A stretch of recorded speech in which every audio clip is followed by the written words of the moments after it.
to WCOM FM 103.5, broadcasting live from Carborough, North Carolina, and streaming worldwide at WCOMFM.org.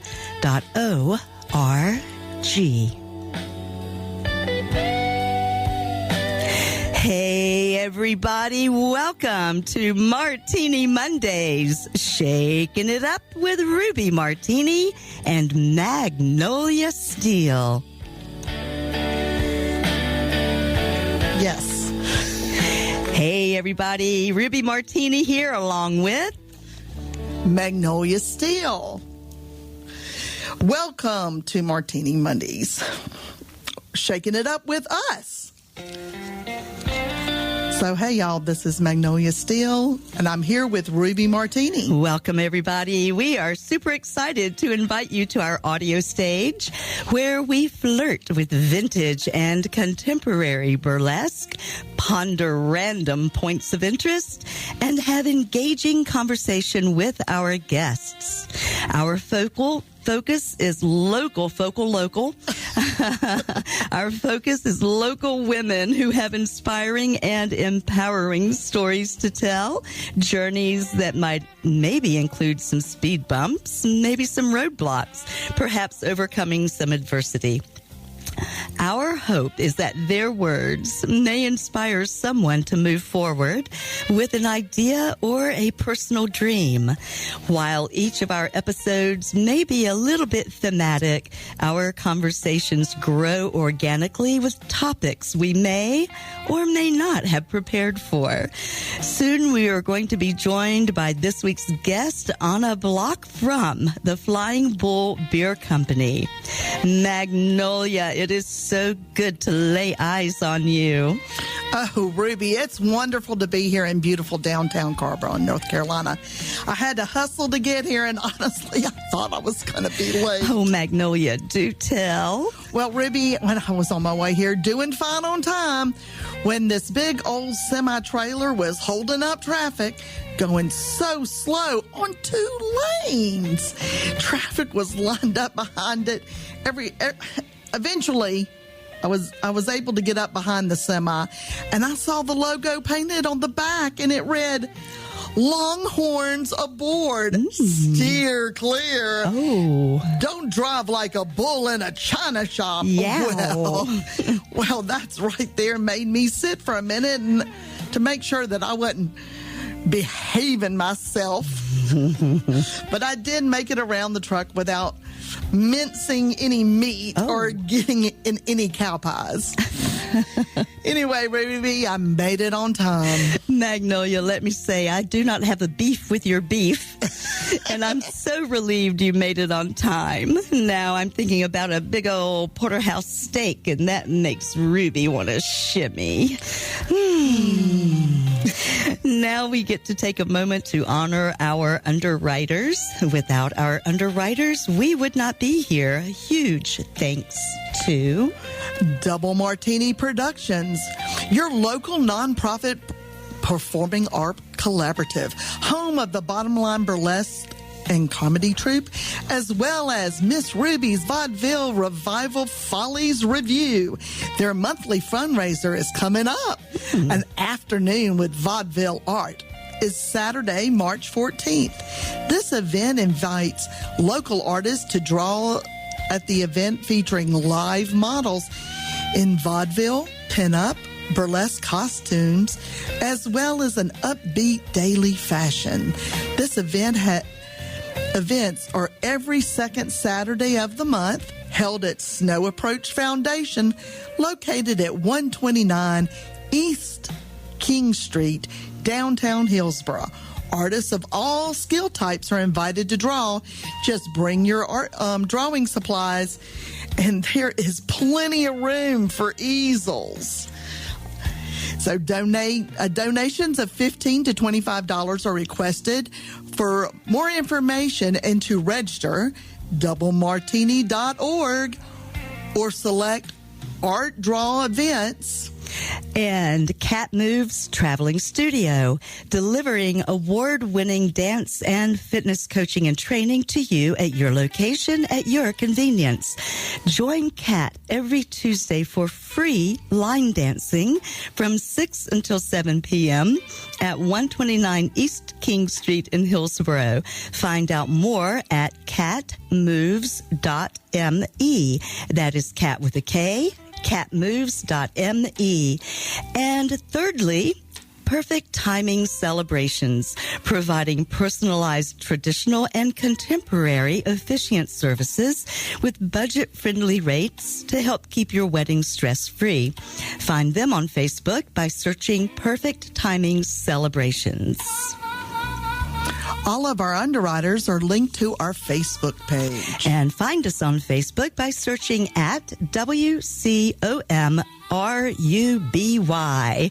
Become an underwriter of our broadcast and reach out to us at WCOMRuby@gmail.com. Ruby, I'm so excited about our today's episode. Today, Ruby and I welcome Anna Bloch.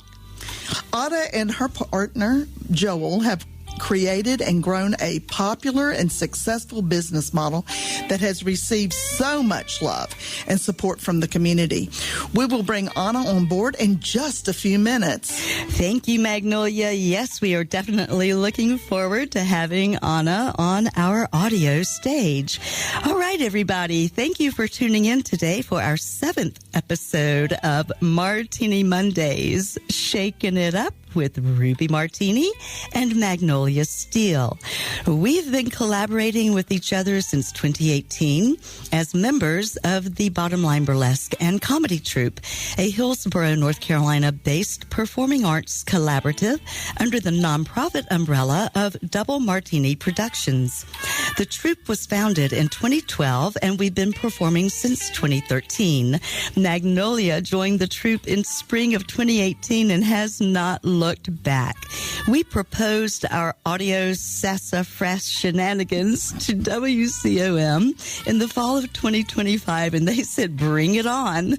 Our audio stage is a brand new adventure for us, and we are super excited to be here, and here we go.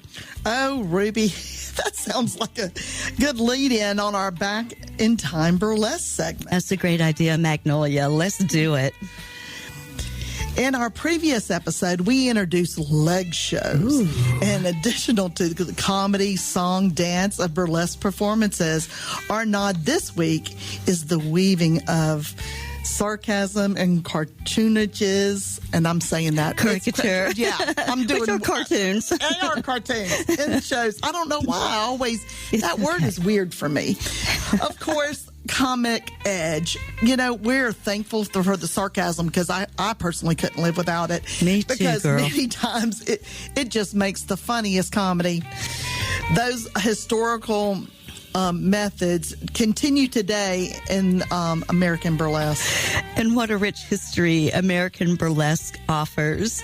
Each segment of Back in Time Burlesque features a dancer or a performer from the vintage era of burlesque. Some weeks we may offer a contemporary performer, as the revival of burlesque in recent years has developed thousands of modern troupes and performers. Today, we are going to honor Lily Sincere. She was born Frances Marie Frances Van Schaak in Minneapolis, Minnesota, on June 3rd, 1917. Lily Sincere had an extensive dance background and began chorus line dancing at a very young age in Hollywood at the Florentine Gardens. Florentine, there's that spinach topic we've been talking about all week. I know. I've been on that. I don't know why that happened, but there it is. There it is. She then danced at the Music Box in San Francisco, where she learned the very hard truth that a chorus dancer's salary was nothing compared to the featured dancer. The difference is that the featured dancer was nude. As an overview to an incredibly complex woman, Lily St. Cyr derived her name from a Catholic saint. And even though her performances were alluring, beautiful, and filled with elaborate costuming and detailed props, Lily St. Cyr was one of the most beautifully scandalous burlesque performers in history. She was arrested numerous times for lewd and lascivious behavior, as well as indecent exposure, behavior that was immoral, behavior that was obscene, behavior that was indecent. The Catholic clergy in Quebec condemned her act, saying, and you may, if you have tender ears, want to close them. But the Catholic clergy said, the theater is made to stink with the foul odor of sexual frenzy. All of the public outrage did not stop Lily St. Cyr from becoming one of the most recognized names in burlesque. She was billed as the anatomic bomb at Ciro's Hollywood nightclub. Her performances can be viewed on YouTube, and you will immediately understand her allure and glamorous persona. Lily St. Cyr took her last earthly curtain call on January 29th, 1999, at the incredibly sassy age of 81. I hope we have piqued your interest in American burlesque and that you will learn more about Lily St. Cyr, one of the most famous performers to be on a stage and an innovative businesswoman who created a line of lingerie that was all the rage. And with that, let's move to our next weekly segment, after which we are going to introduce our guest. We broadcast our show with positivity, gratitude, and intention. Every week before we begin our conversation, we ask our guest to draw an oracle card from one of Magnolia's decks. Anna, you may simply pick one, reshuffle one, draw it off the counter, however you want. And once you have chosen one, hand it to Magnolia. She will engage one of her uncanny superpowers to interpret the reading of the card. And it is time now for Manifesting a Moment with Magnolia. So the card you picked was Follow Your Bliss. Ooh. Which I think that's exactly what you were doing. It called me. It called you, and this card's really cute. Look at the bear, and his bliss is that honey. Aww. He's looking at them honeybees in that honey. I love it. So sweet. So follow your bliss. We do like that one. Yes. So now let's all take a collective deep breath in and out. Yay! So now we have our intention and we've cleansed our breath, and we are excited to introduce today's topic, When Bulls Fly, with Anna Bloch. Thank you, Magnolia. All right, listeners, this week we are super excited to welcome Anna Bloch. Anna originally hails from Ann Arbor, Michigan. She was raised mostly in the Boston area and made the Triangle her home in 2010. Anna and her partner Joel are the local talent who created the Flying Bull Beer Company, located in Durham, North Carolina. Their dedication and passion to bring a community gathering place to Durham has proven to be an immensely successful venture.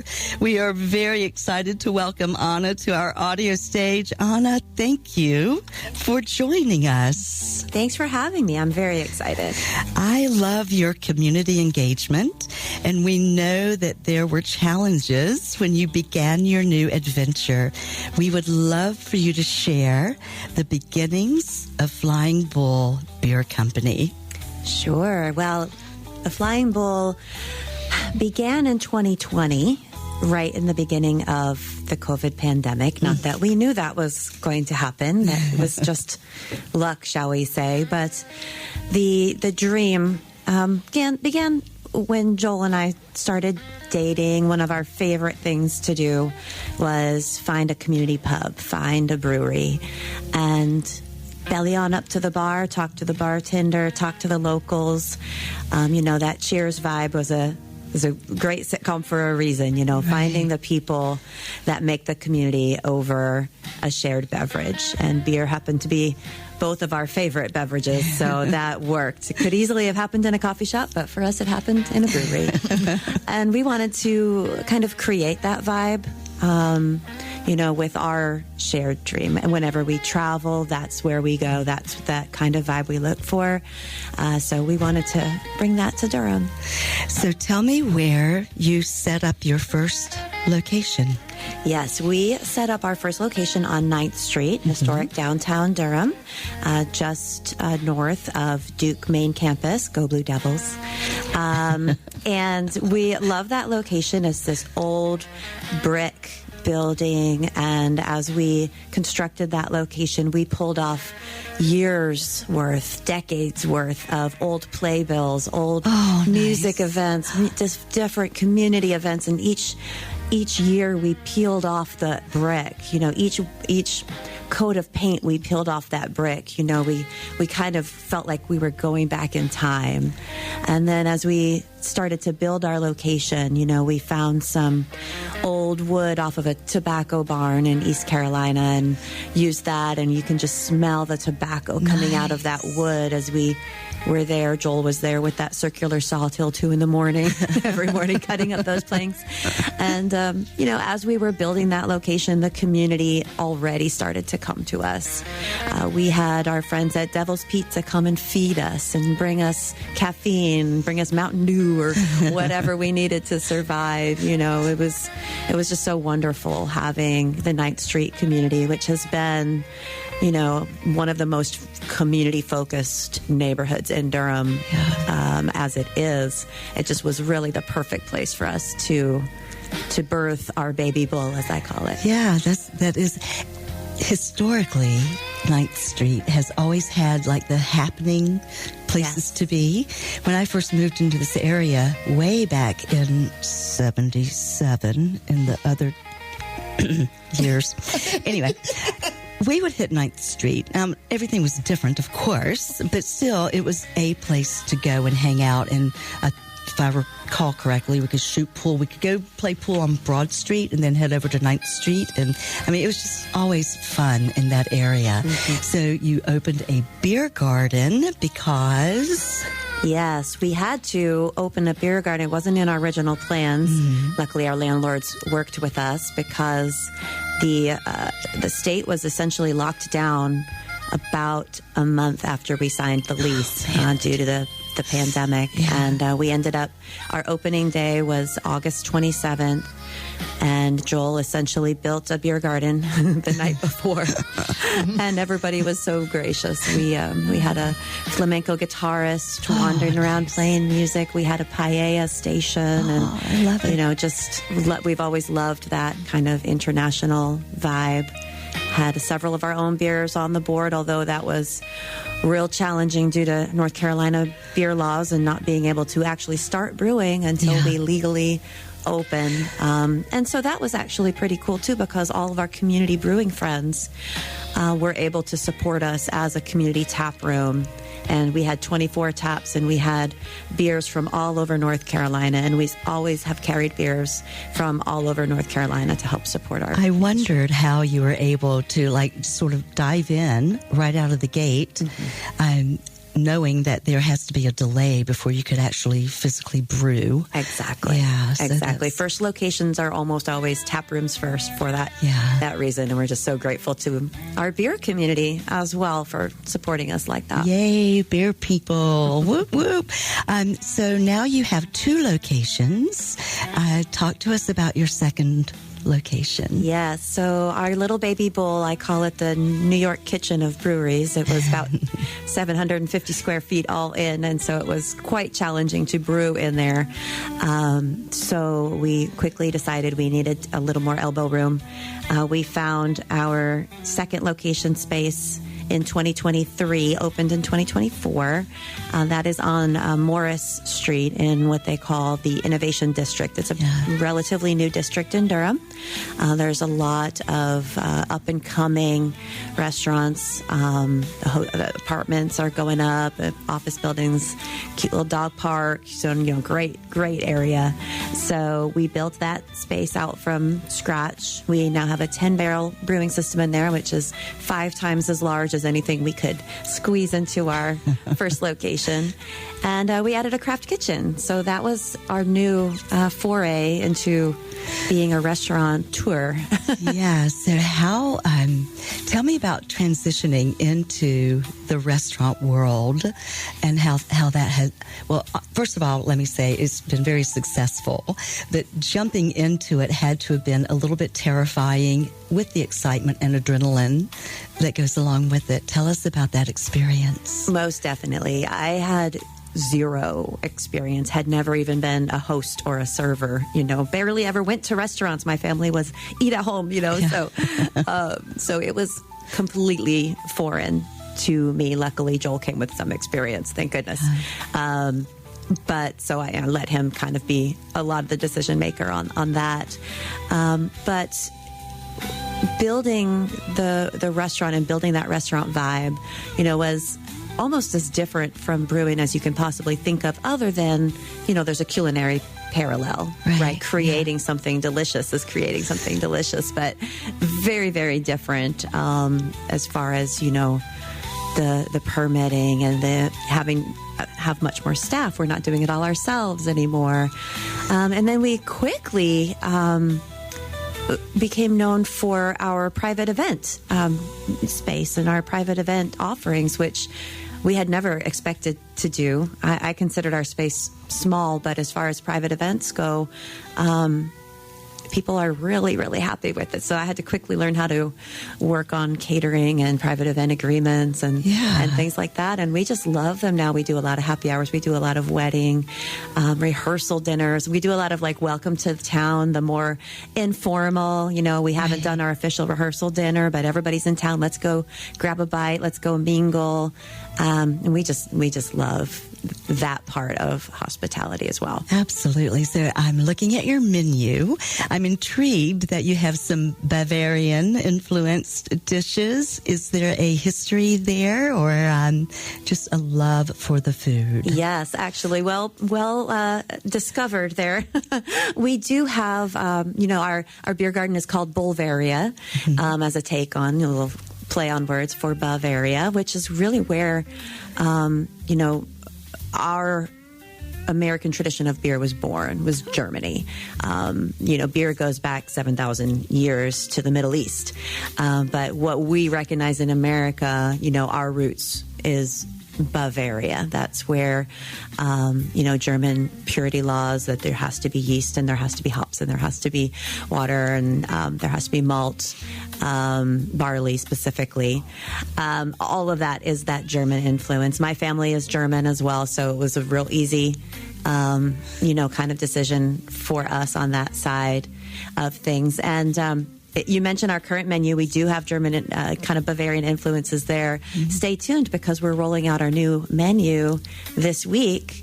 And the theme that I like to call it is Old World Omnivore. Oh, I like that. Stay tuned. Yeah.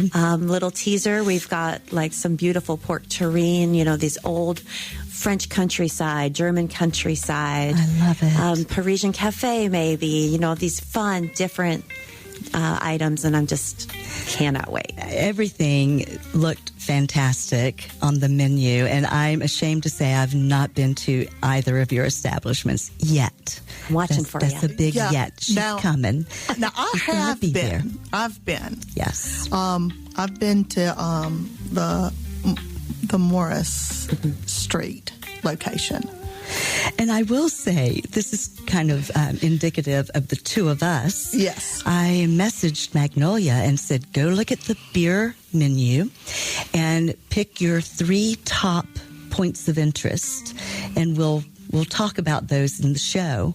She picked the same 3 that I did. So I was like, oh, well, okay. Because we are porter girls. We do love the dark. Someone's in love. Mm-hmm. The Imperial Cocoa Raspberry Porter. Yes. Yum. Yum. And of course, we have Scottish Highlands. Yes, we are from the same clan Mackay. Yeah. Which we had no idea until we found out later. Yeah, we found out later. So the aches and ailments was a natural choice for us. Yes, absolutely. And then somebody's anniversary with the Imperial Toasted Coconut Stout. Because we literally had just talked about coconut. We had lunch on Saturday, and at some point was it Saturday? Nonetheless, we were having coconut conversations. So it was a natural, I guess, that those three appealed to the two of us. And yes, it was quite funny. I feel like we need to take an Uber, and just because this one is 10.4%. Oh, I know. Hello. Hello. Yeah, and the others are over 7. So now, I will say I'm guilty. If there's a board and it has the percentages, I go to the percentages first and work my way backward and find out which ones have the most kick to them. Yeah, because that beer. one you want first. Yeah, when you go to a brewery, you don't want a 3.2 beer. No, absolutely you want not. Something with some to it. Yeah, that's your end of night beer. We just released our English mild called Free and Mild, and it is 3.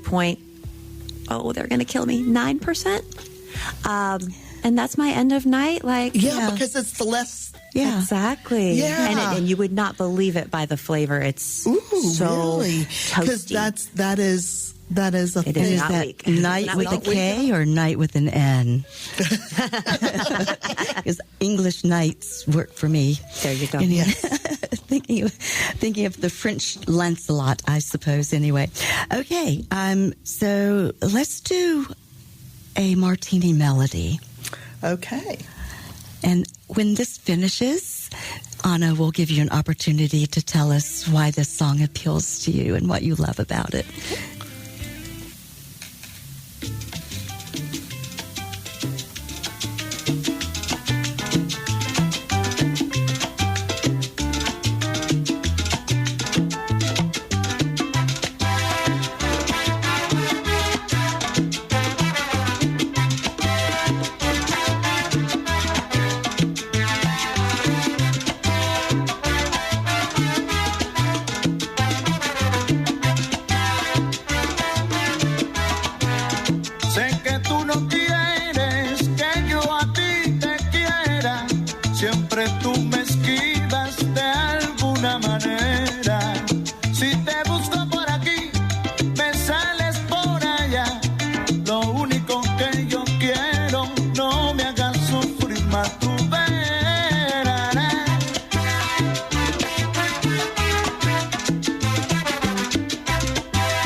Hello. So, can you tell us a little bit about that song? It was so hard to stay in my seat for that song, I'll tell you that much. I hear you, girl. That is just one of my favorite salsas, and it's just a call out to another community that Joel and I are a part of, and that's the Latin dance community. That's how we met. We met in Chapel Hill at a bachata event, actually, not salsa, but it was called Apasionada. And we met there and found that we had that in common as well. And the thing that I love about the Latin dance community is that it doesn't matter if there's a language barrier. It doesn't matter if you have differences in politics. It doesn't matter if anything. It doesn't matter what football team you root for. Dancing is one of those universal languages. And it kind of, to me, is a real parallel to what we try to create at the Flying Bull, which is fellowship. Mm-hmm. You don't all have to drink beer. You don't all have to drink at all. There is nothing that sitting around a fire pit and talking to somebody who's maybe you would not have run across can do for you. There's nothing they can't do for you. And that. Latin dance is real similar to that. You might not even know somebody's name that you've danced with for 5 years every Friday, because it's just not important. You're still creating that bond. I love that. I have for many years wanted to get involved in the more contemporary Latin dance. When I first began teaching, we did not have a large Latin community. Therefore, the dances that you're doing were nowhere in the area. And my training, I tell my students this all the time. The way that you chop and put things together to make salsa, and you've got your tomato and your onion, etc. When I teach you these little pieces, you're going to take some mambo, some merengue, some samba. You're going to take these pieces, cha-cha, and you're going to chop them all together, and that is what is going to make your salsa. I love that. And they get it, right? It makes sense. And so I'm able to teach the old school style, knowing that it can come out to be that beautiful salsa on the other end. I love of that. The rainbow. And now I'm hungry. Yeah, I know, me too. I know a restaurant. All right. So I think Magnolia, you had a fun connection. I do have a fun connection. We did mention that I had already have eaten at one of the restaurants. Actually, I have 2 points. And I'm not going to use names because it can get kind of racy. Or scandalous. We like scandal. Yes. So I know of you from 2 different points. My husband, he was my husband, is part of that Latin dance community, and you know him. And his former partner, as I called her, Golden Verjj. They're no longer together, but you actually, Joel and you actually know them. That's wild. Now, I'm going to give you another clue. Oh. Joel's daughter was in my daughter's wedding as a bridesmaid, and she's only been in one, but we're not going to say any names because I got you. Because mine will kill me. But yes. I got you where you're going with that. You probably have now hooked all the pieces together. Yeah, so he's called husband, and he actually knows that I have a nickname for him, and he actually knows her nickname was that also. Except I cleaned it up a little bit. I just want to repeat that nickname because it cracks me up every time. I did. And we talked about this before the show, and I was like, you can use the word. I know. It's not a banned word, but you can also consider using the alternate word. And that's what you did. Vajayjay, yeah, the golden vajayjay. Yep, that's what I called her. Yeah. That's absolutely what I called her. I think that is freaking hilarious. He left her and then ran back and then left her and ran back. I said, she's got to have a golden JJ, obviously. that was how it played. I was like, but, yeah.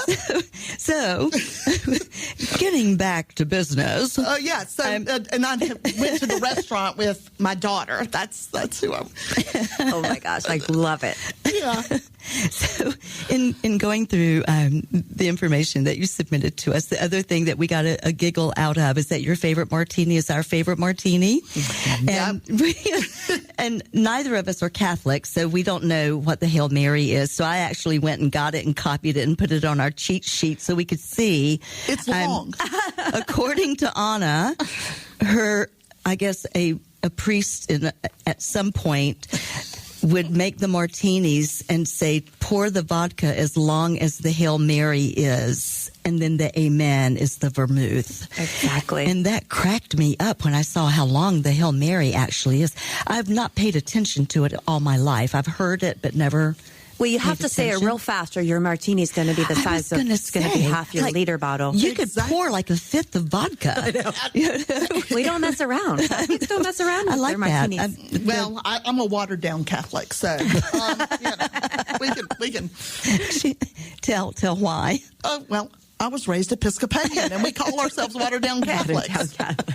Well, we know all the prayers. We can go in and pretend all we want. There you go. I love it. Oh my gosh! We have those in my family too. It's okay.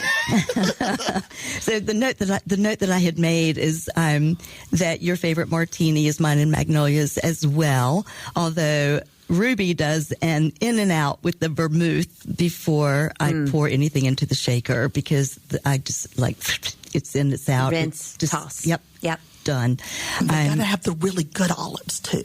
Oh yeah, the blue cheese stuffed olives. Oh yeah. Yum. I mean, if we're gonna dirty it up, baby, let's make it cloudy. I will say I've been known. I've done this only twice ever, but to infuse vodka with blue cheese. Yes, just it's no called olives. Fat washing. Mm-hmm. Just and just let it sit, and then take the little immersion and you have this yummy, creamy white vodka blue cheese. The alcohol pulls all of those lipids out, and it makes it so creamy. We do a creamy fat wash. It's a brown butter washed larceny bourbon, double smoked, old fashioned.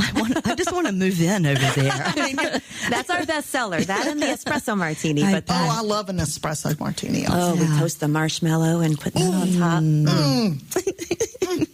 We're going to have to meet up at the bar. It sounds like an Uber. It sounds like an Uber. It definitely sounds like an Uber. sleeping bag. Or a sleeping bag. Yeah, that works. Yeah, that works. That works for me, without a doubt. And I understand that you do have a lovely sort of a side, I don't want to say a side gig. That's not the word I wanted. A thing that you like to do, a hobby. Oh, that's a side gig. A hobby, but not a horse. Yes. Okay. Hobby, not a horse. Not a hobby horse. No. Piano. Oh, yes. Yeah. So, and do I understand that you only recently began taking up piano, or have you done it all of your life? I started piano quite young. Oh, gosh, I was probably 4 or 5 years old. Okay, so. My mom put all 3 of us kids in lessons, and I was the only one that really stuck with it. Yeah.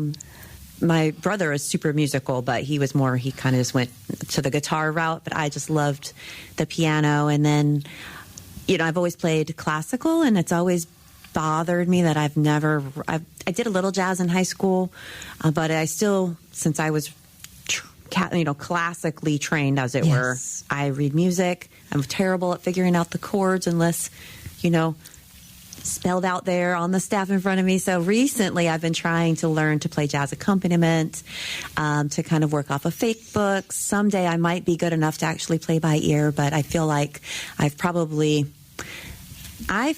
if you learn to read music too soon, it's really hard to play without reading music. It almost becomes like a crutch. So my advice would be, if you do want to pick up the piano, to start learning from ear, playing by ear. Start with just chords. Don't go to playing, reading music too soon. Yeah, because that "Here We Go Down the Road to a Birthday Party" never gets old. I know that one. Move your hands off. "Here we go down the road." Yeah, I got in trouble for not learning chords. So I gotcha. Well, my mother told me, she goes, you just don't have it for piano, because I refuse to learn chords with my left hand. Yeah, I only took maybe 4 years. I did well, and I was taking my mom. personality is I don't rehearse or practice unless I have to, right? And so that's why when our performance troupe is really super active, we only rehearse once a week. It's like, you're getting that out of me, and that's all we need. So with piano, I just never sat down like I should, and I knew I didn't sit. And I would lie to my piano teacher. Yes, I practiced every day when I got home from school, but that didn't happen. I was too busy out running around and riding horses and just doing. You other did the things. horse thing. I did not. Yeah, well, I never had a horse of my own. I always lived vicariously through my friends that did. So maybe one of these days I'll get one. Okay, what do we have next for a Martini melody there, Magnolia? Yes, we're gonna. Okay, so here we go down that road.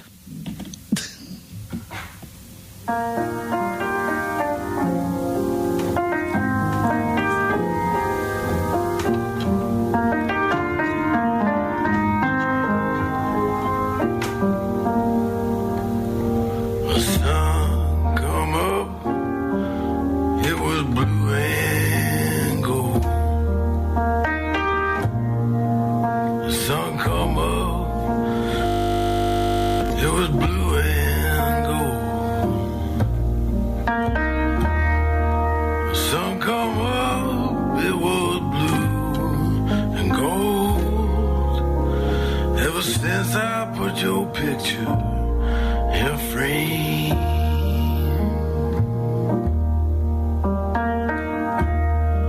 I come calling in my Sunday best. I come calling in my Sunday best. I come calling in my best. Ever since I put your picture in a frame,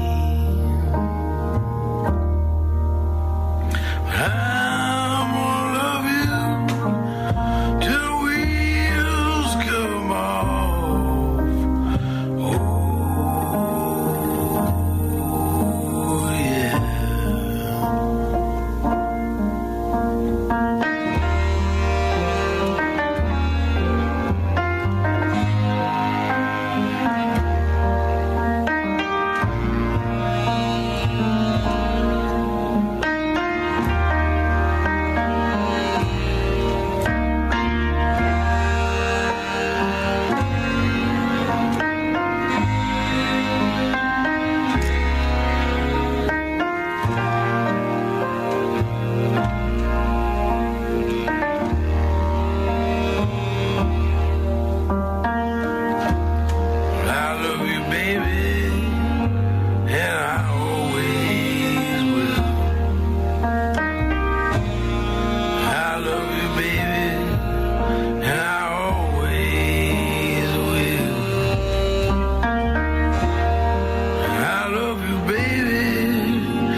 Ever since I put your picture in a frame, I love you, baby, and I always will. Ever since I put your picture in a frame, ever since I put your picture in a frame, ever since I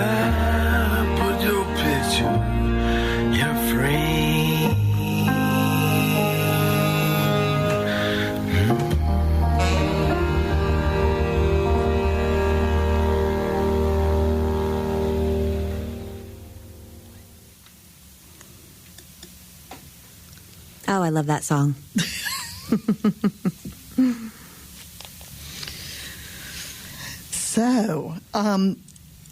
So you've mentioned the 2 locations. What do you have as specials and upcoming events?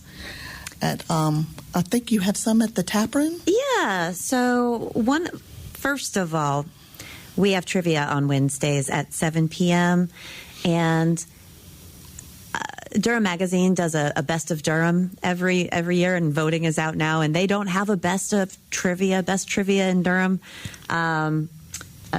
category, but if they did, we would win it. I'm telling you right now, because we've got the best. And what I think you 2 gals would love about my favorite rule in our trivia is if you can't be right, be funny. You may get a point. Yes, you can. Talk about some inappropriate answers. Yeah, absolutely. We are nothing if not a comedy troupe.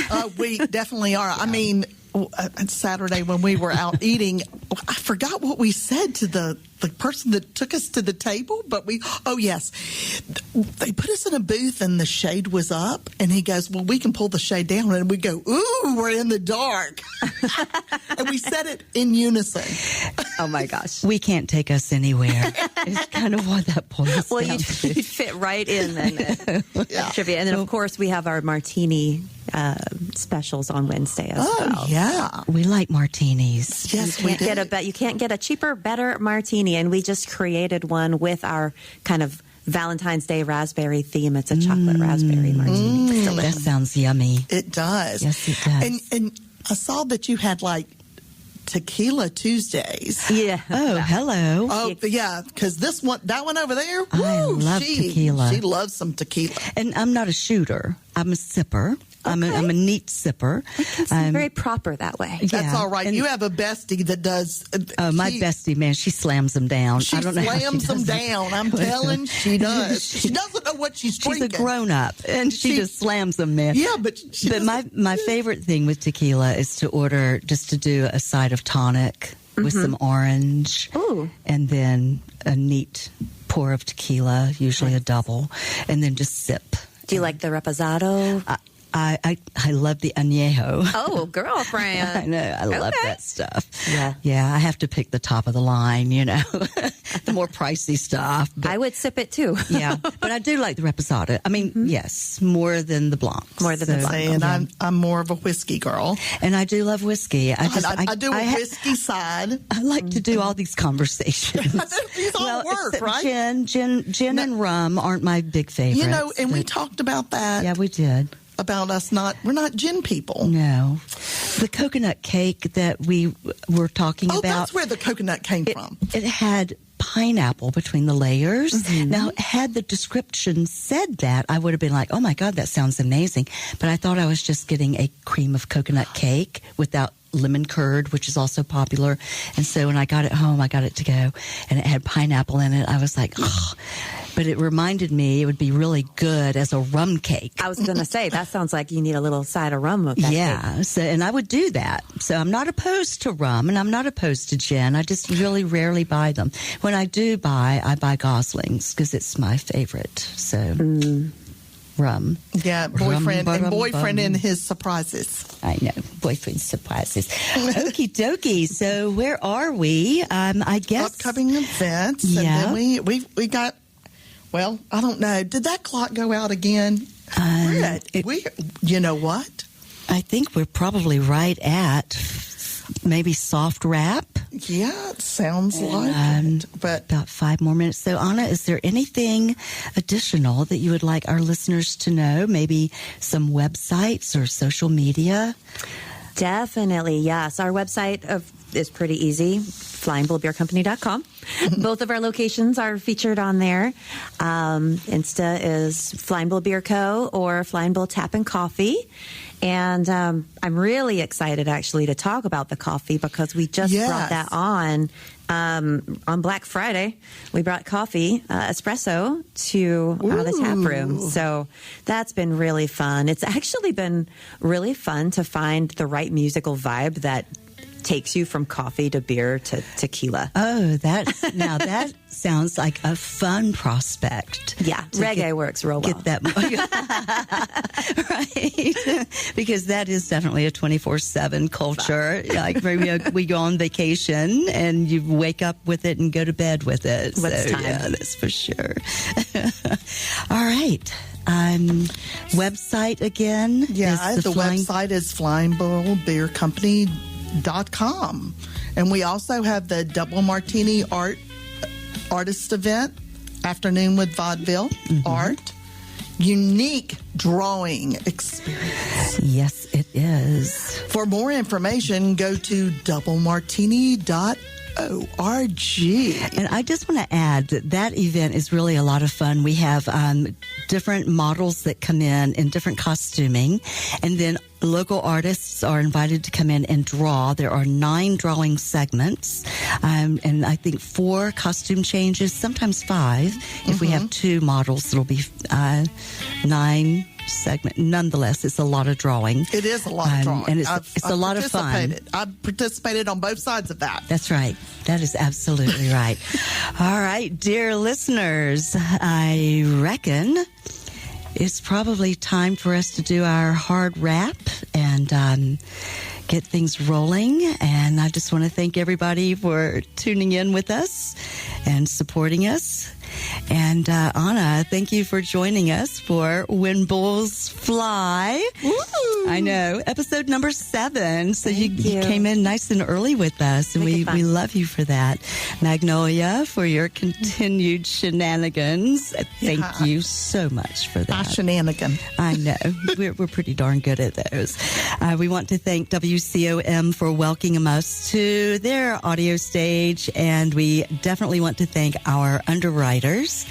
And if you would like to become an underwriter for our show or for WCOM's general operations, go to WCOMFM.org, hit the Get Involved button because we like being involved. Absolutely. Select Become an Underwriter because we would love to have you come on board.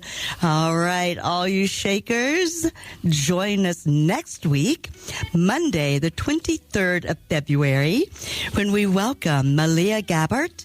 Malia is a multifaceted creative.